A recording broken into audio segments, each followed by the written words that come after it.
what is an initial intake session? Let's talk about the basics. And this video is the second in a two-part series. The first one we talked about, or I walked you through what the initial in-person consultation was. If you missed that one, or you are interested in knowing what that one is, I will leave the link in the description below. But for this one, the initial intake session, here's what we would do, and here's what you need to know, and what its purpose is. In terms of the overall process of the intake process with me, this would be after you and I have completed the initial phone consultation, and we have done that with the both of you. Then we met for the initial in-person consultation together, and we did that either in my office or over Zoom. And either during that meeting, during that initial in-person consultation, or shortly thereafter, you decided that you wanted to, in fact, work with me and so that we can get the two of you to the place that you want to be. Whether that's better communication, whether that's settling past resentments, whether it's getting on the same page about parenting decisions, whether it's recovering from an incident of an affair, or spending time together again and having fun actually doing so, or all of the above and then some.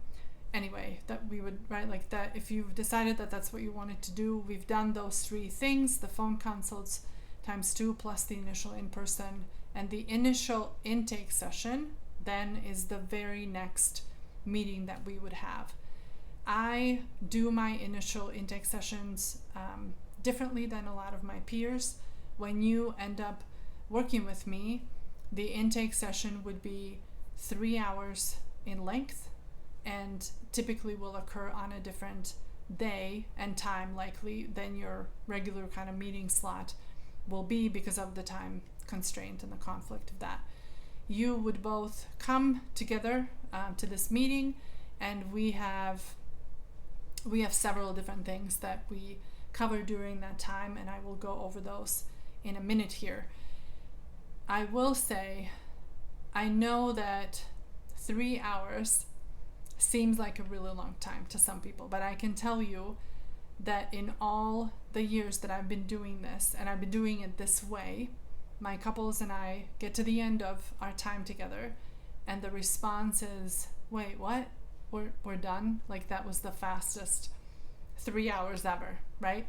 And no, I'm not making this up. You can ask anyone that has done it and they will confirm. Needless to say, it really goes by really fast, and not to worry, we take breaks. My back doesn't like it either when I sit for 3 hours straight. So we would do that. We can walk the hallway. I have snacks on hand, drinks in the waiting room. No wine or beer, but you two are certainly welcome to go get a glass of wine together in the neighborhood or someplace close by here after we're done, along with the dinner. So now let's look at what actually happens during that time. First things first, and this is partly because my degree is in marriage and family therapy, and partly because of what I've seen doing this work with couples. I have come to believe that who we are today has a ton to do with where we came from, right?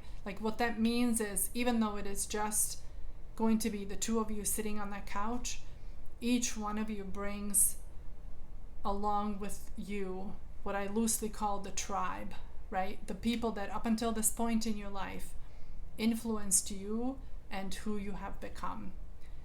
That is why that is why I do what's called the genogram with all of my couples, and that is kind of where we start, and that happens during the session. For me to be able to be helpful to you as a couple, I need to know where you are coming from and what that looks like, right?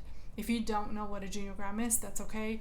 In the most simplest terms, it is a glorified family tree exercise. So we would draw that up first, and then I have some general questions that I would ask, and we would mark up the tree accordingly from there, color coded and all that. We do a genogram with each one of you, and they each take somewhere between 45 and 60 minutes.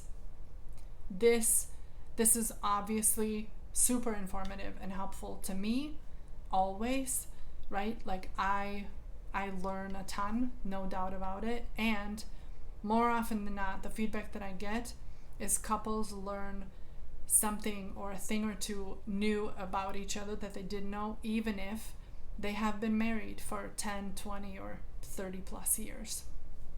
So that's one. The other thing that we do is taking some time to solidify your goals, right? As we initially discussed them during the initial in-person consultation, since we are gonna, right, we're working together, I find that in order to get anywhere, you need to know where you're going, right? Like you and I both do. We all need to know this, because if you don't know where you want to go, how on earth are we ever going to get there, right? So we would talk about what this would look like, what your marriage would look like at the end of our time together, right? And yes, this would be in specific terms, in a really specific way. We would write down exactly where you want to be and what your preferences are. That way we have our plan ahead of us, and we can, right from there, just start chipping away at it. Because that's why you came, right? Like, so that we can get to that place. We will also decide on the order of things. It's important for me to know if any of the goals on your list are a higher priority than the rest. That way we can get started appropriately. So that's that. One other thing, what we would do is we'd discuss your homework. And if you're like leaning, you're gonna home what? Yeah, spoiler alert.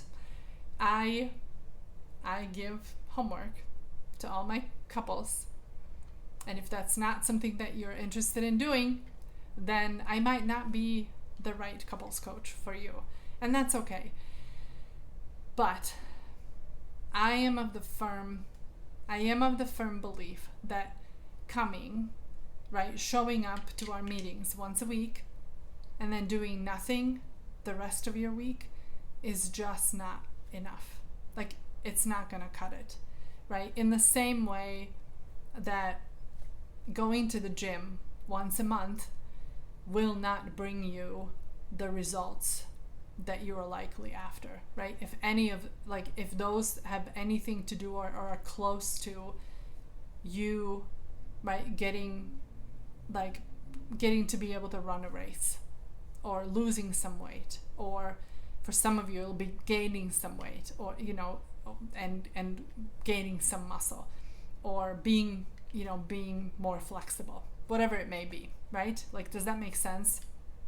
So if there's any one activity that you're unwilling or unable to do, I would want to know that at that time. You know how when someone's getting on a new like eating or weight loss protocol, right? They'll ask you, like, is there something that you're absolutely unwilling to do, right? Like, unwilling to participate in, or unwilling to take part in. Yeah. And some people will say, right, like, I am not interested or don't ever want to do any calorie counting. Or somebody else will say, I don't ever want anything to do with fasting. Like, I don't want that to be a part of this.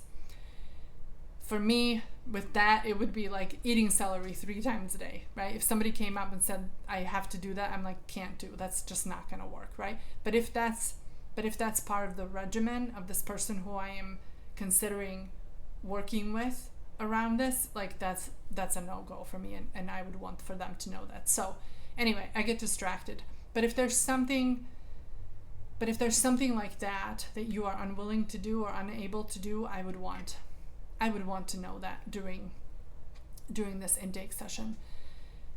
Not homework as a whole, right? Like, that's a non-negotiable for me, but just like one aspect of it. We would look through your first homework also, which is you will have brought It's the initial paperwork. I usually have a few follow-up questions, so we would go over those. And no, that is not what what homework will typically look like. We will do more interesting things going forward, no doubt. I promise. So that, I think that outlines it. I think we covered it all. If you are looking to work with someone, right, to get help for your marriage, start this work, right? If any of this resonated, and do some of these things that I was talking about. If we haven't done that yet, or done that already, I would want to then speak with each one of you on the phone first, and I'll leave that link for the phone consultation below. And if you want to see that video where I walk you through what the initial in-person consultation is all about, the one that I mentioned earlier, I will post that video right here, and I will see you there.